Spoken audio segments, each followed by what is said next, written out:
Shalom Brahá. Continuação do estudo da Parashá Pinchas, ano 5782. Agora o capítulo 26. E foi depois da mortandade. E falou o Eterno a Moisés e Elazar, filho de Arão, sacerdote, dizendo: levantai o censo de toda a congregação dos filhos de Israel, da idade de 20 anos em diante, pela casa de seus pais, de todo aquele que ingressar no exército de Israel. E falaram Moshe e Elazar, o sacerdote, com eles na planície de Moabe, à margens do Jordão, na altura de Jericó, dizendo: o censo se fará da idade de 20 anos em diante, como ordenou o Eterno a Moisés e aos filhos de Israel, que saíram da terra do Egito. Ruben, o primogênito de Israel, os filhos de Ruben, Hanor, a família dos Hanoritas, de Palu, a família dos Paluitas, de Retzoron, a família dos Retsoronitas, de Carmi, a família dos Carmitas. Essas são as famílias dos Rubenitas, os que foram contados deles, 43.730. O filho de Palu, Eliabe. E os filhos de Eliabe, Nemuel, Datã e Abirã. Estes, Datã e Abirã, são os que foram eleitos pela congregação, os quais moveram a briga contra Moisés e Arão no grupo de Korah, quando fizeram brigar o povo contra o Eterno. A terra, tendo abrido a boca, tragou-os juntamente a Korah, morrendo aquele grupo quando o fogo consumiu a 250 homens, servindo de advertência, e os filhos de Korah não morreram. Caso você tenha interesse em saber um pouquinho mais dessa situação, volta nos vídeos do canal e vê lá a Parashá de Korah.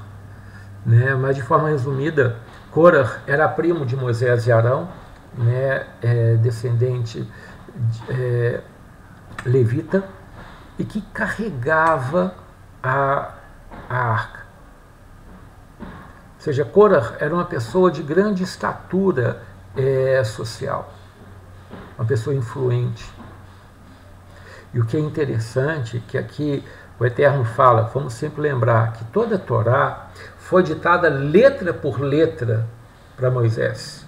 E não havia espaço entre as palavras.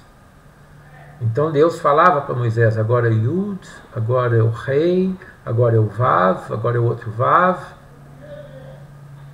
Ou seja, ele digitava as letras, e Moisés nem sempre sabia o que estava escrevendo. Principalmente que ele não falava, agora salta o espaço.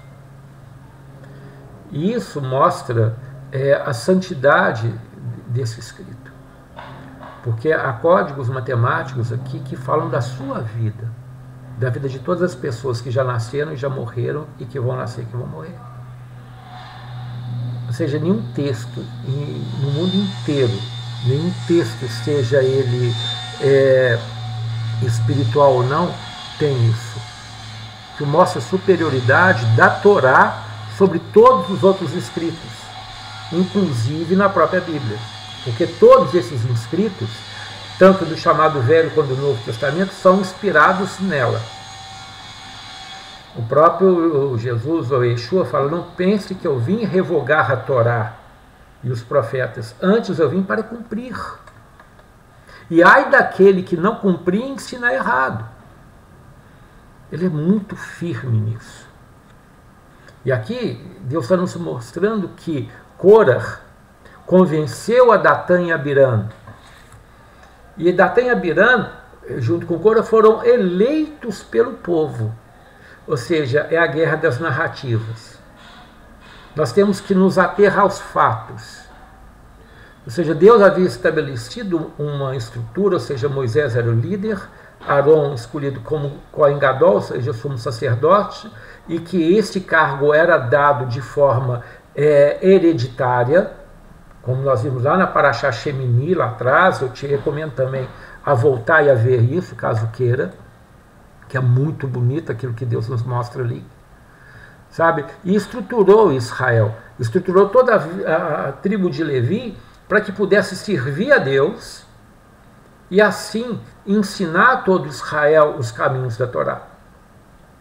Mas a narrativa de Korah, em cima de Datã e Abirã, e de 250 homens muito influentes, fez com que o povo os elegesse líderes. Veja o perigo dessa situação. Por isso que nós temos que nos ater principalmente a nós, às nossas atitudes, às nossas ações, e não aos nossos discursos. Esse é o grande perigo das narrativas, né, dos sofistas, dos demagogos. Né, nós temos que nos ater que essas pessoas têm para nos mostrar em atitudes. E assim podermos escolher. Muito propício aos dias de hoje isso, né? Mas vamos continuar. Versículo 12. Os filhos de Simão.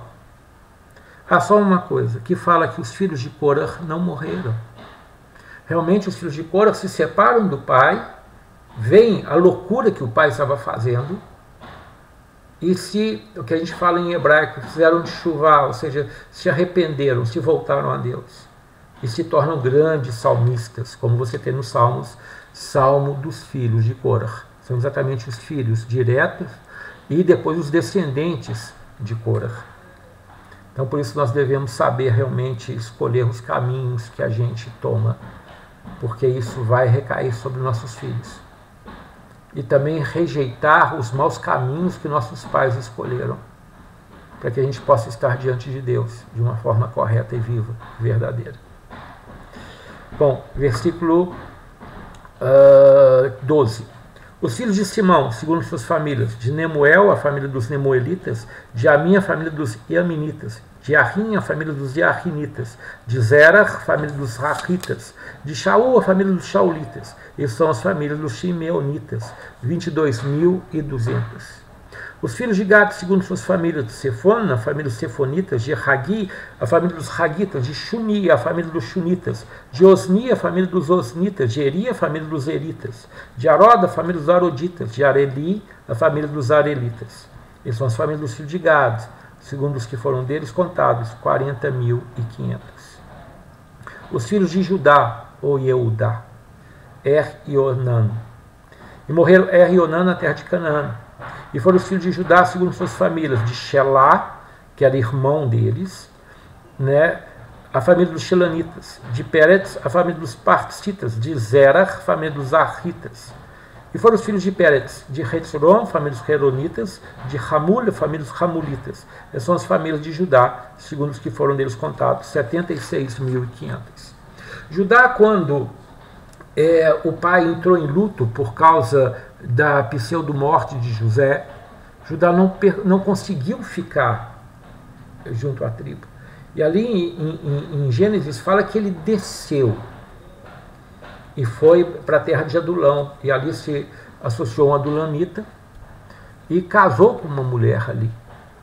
E essa mulher deu para ele 3 filhos, Onan e Shelá. Era perverso, que quando você inverte o nome dele é Ra, que quer dizer maldito. Né? Deus o mata porque ele era mau. E Onan mostra que era pior ainda, porque ele deveria gerar um filho na esposa deles e rejeitou, julgava o seu sêmen no chão. Daí vem a expressão onanita, né? Onanismo, né? E Judá achando, você vê como o pai às vezes se engana e não consegue, por causa do amor que é natural, não consegue ver o mal no filho, muitas vezes não corrige o mal nesses filhos, porque ele não consegue ver esse mal de tanto amor, ou às vezes, o que é pior, né, de não quer reconhecer o erro da sua criação no filho. Ele achou que essa nora dele é que causava a morte dos filhos. Então a isolou e não deu o filho mais novo para ela. Né? E ela mostra que foi mais justa, e se faz de prostituta e tem um filho com Judá. E Judá reconhece isso. E é quando ele volta para a tenda do pai. Ou seja, ele desceu, que quer dizer também desceu de forma espiritual,